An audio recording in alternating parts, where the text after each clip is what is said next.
আসলে আগাছা জন্মায়। তখন এই আগাছাদের এক ধরনের রিফ্লেকশনটা ছিল ইন্টারনেটে। এর বাইরে আবার যারা প্রো-71 যারা মুক্তিযুদ্ধের চেতনায় বিশ্বাসী তরুণ সমাজ, তাদেরকে তখন এক ধরনের পদক্ষেপ নিতে হলো। এই পদক্ষেপ ব্যাপক আকারে নিতে হলো এবং তখন যে কোনো ভাবেই হোক আজকের শাসক দল আওয়ামী লীগ ওনারা বুঝতে পারলেন যে এটা তরুণদের মধ্যে অনেক জনপ্রিয় একটা দাবি এবং মুক্তিযুদ্ধের সময়কার অন্যতম নেতৃত্ব দানকারী সংগঠন হিসাবে তাদেরকে তখন এই দাবির সঙ্গে ঐক্যবদ্ধ হতে হলো, তাদেরকে প্রতিশ্রুতি দিতে হলো এবং এই প্রতিশ্রুতির মধ্য দিয়ে কিন্তু তরুণরা একটা বিশাল অংশে ওনাদেরকে তাদের সমর্থনটাও ফেসবুক ব্লগের মাধ্যমে এদের মানে জিনিসটা এরকমই ছিল যে যদি তুমি যুদ্ধাপরাধীর বিচার চাও, তুমি যদি রাজাকারদের বিচার চাও, তাহলে আমাদের হাতে এখন তো চয়েস নেই, আমাদেরকে যারা এটা প্রতিশ্রুতি দিবেন আমরা তাদেরকে ভোট দেবো। আরেকটা মজার ব্যাপার, আমাদের বাংলাদেশের যে নির্বাচনী আইন, সেই নির্বাচনী আইন অনুযায়ী নির্বাচনের 72 ঘন্টা অথবা 48 ঘন্টা আগে সকল প্রকার প্রচারণা নিষিদ্ধ, মিছিল নিষিদ্ধ, মাইকিং নিষিদ্ধ, জনসভা করা নিষিদ্ধ, মানে জনসমাবেশ নিষিদ্ধ। এখানে একটা মজার ব্যাপার আছে, ফেসবুক তো নিষিদ্ধ না। এবং এই গত ইলেকশনের কথা আপনার খেয়াল আছে নিশ্চয় যে আগের রাত, ভোটের দিন, ভোটের আগে সারাটা রাত বিভিন্ন ব্লগে নানান ধরনের প্রচারণা চলেছে, বিশেষ করে যুদ্ধাপরাধীদের নিয়ে, যেটা মানে আমাদের তরুণ সমাজকে খুব বেশি উদ্দীপ্ত করেছে যে যুদ্ধাপরাধীদের বিরুদ্ধে অবস্থান নেওয়ার জন্য। এই ব্যাপারে আপনার অভিজ্ঞতাটা কি বলে? আসলে আপনি যে বন্ধ 72 ঘন্টা আগে বা 48 ঘন্টা, এটা হচ্ছে একটা টেকনিক্যাল কারণে বন্ধ করা। যাতে নির্বাচনটাকে সুষ্ঠু করতে হলে তখন আইন শৃঙ্খলা বাহিনীকে বিভিন্ন জায়গায় মোতায়েন করতে হয়, নির্বাচনী জিনিসপত্র নড়াচড়া করতে হয়, ব্যালট বক্স পাঠাতে হয়, ব্যালট পেপার পাঠাতে হয়। নির্বাচনের এই কাজগুলো যাতে শান্তিমতো সুস্থিরভাবে করা যায় এই জন্য প্রচারণাটা বন্ধ করে দেওয়া হয়। কারণ তখন যদি ব্যাপক মিছিল হতে থাকে, জনসভা হতে থাকে, উত্তেজনা থাকে, তাহলে আইন শৃঙ্খলা বাহিনীকে এই জায়গাটুকুতে অনেক বেশি মনোযোগ দিতে হয়। একটা সেকেন্ড আরিফ ভাই, একটা দর্শক ফোন দিয়েছেন, ফোনটা নিয়ে নিই। প্রিয় দর্শক, আপনার নামটি বলুন এবং আপনার প্রশ্নটা আমাদেরকে করুন। আসসালামু আলাইকুম। ওয়ালাইকুম আসসালাম। হ্যাঁ ভাইয়া, আপনার টিভির ভলিউমটা আগে কমিয়ে নিন, তারপর বলুন। আচ্ছা, আমি আমাদের অনুষ্ঠান দেখতে আছি। ফেসবুক নিয়ে কথা বলতেছেন। আচ্ছা, আপনার পরিচয়টা বলুন ভাইয়া। অনুষ্ঠানে একটা বাংলাদেশের, হ্যাঁ হ্যাঁ, আপনার পরিচয়টা বলুন এবং কোথা থেকে বলছিলেন সেটা বলে নিন। আমি সৌদি আরব মদিনা থেকে বলছি। সৌদি আরব মদিনা থেকে, হ্যাঁ বলুন। ঠিক আছে, হ্যাঁ হ্যাঁ।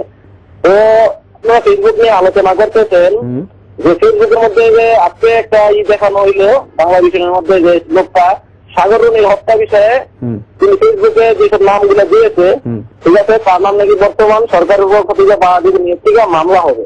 ঠিক আছে, তাহলে এই মামলাটা কি জন্য হবে সেটা তো অবশ্যই সত্যি হতে পারে, সত্যি না হলে তো অবশ্যই দেয় নেই।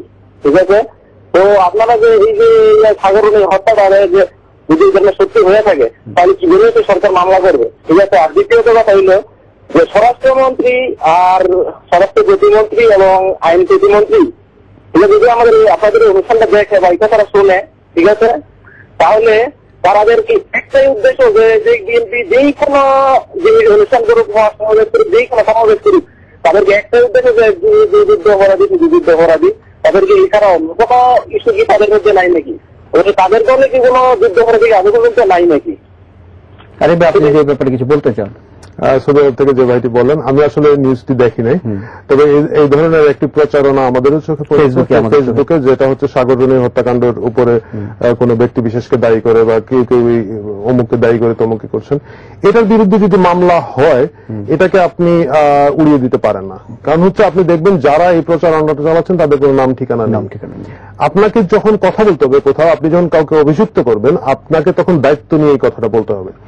আমি যদি দায়িত্ব নিয়ে এটা বলি, ফেসবুকে বলি যে আমি এই কাণ্ডের জন্য অমুককে দায়ী করি এবং এই প্রমাণ আমার কাছে আছে, প্রথম কথা হচ্ছে এই প্রমাণগুলো যদি সরকার বা সরকারি সংস্থাগুলো নিতে না চায়, ধরেন আমার কাছে একটা অপরাধের সব তথ্য আছে, আমি পুলিশে দিলাম, পুলিশ নিতে চাচ্ছে না, বা সরকারকে দিলাম, নিতে চাচ্ছে না, আমি মিডিয়া আসলাম, এখন আপনারা আমার এই কথাটা প্রচার করতে পারলেন না বা করতে চাচ্ছে না, আমি তখন ফেসবুক এবং ব্লগে আশ্রয় নিতে পারি।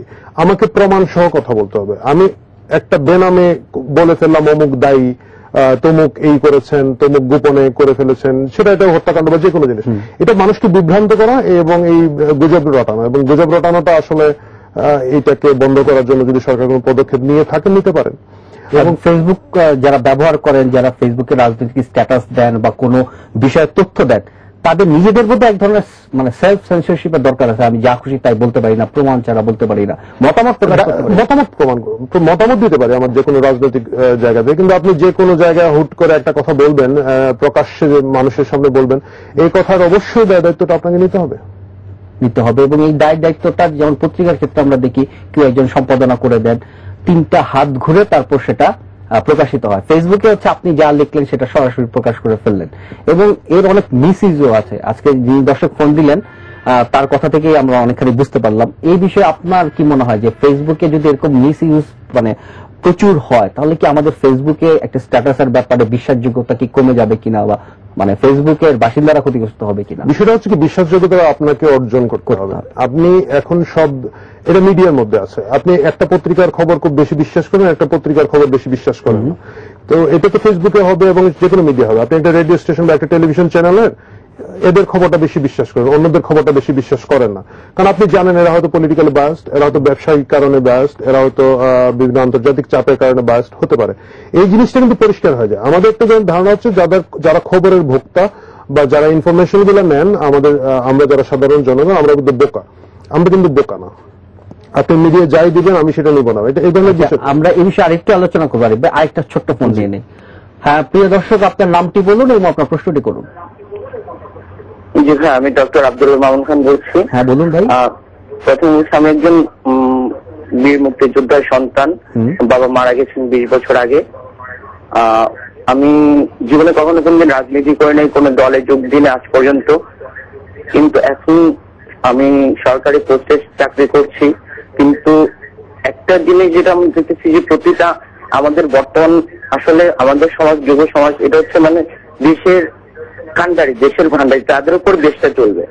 আর আমাদেরকে ধ্বংস করে দিচ্ছে বাইরের কিছু দেশ, যেমন পার্শ্ববর্তী ইন্ডিয়া আমাদেরকে মাদকের দিকে তরুণ সমাজকে পুরো ধ্বংস করে দিচ্ছে ফেন্সিডিল দিয়ে। এবং এটা রাজনৈতিক অনেক ব্যক্তিত্ব, যে তরুণ সমাজরা কিন্তু এটার প্রতি বেশি উদ্যোগ। তার প্রায় হচ্ছে ইয়াবা নতুন করে আমাদের পার্শ্ব দেশের জন্য শুরু হয়েছে।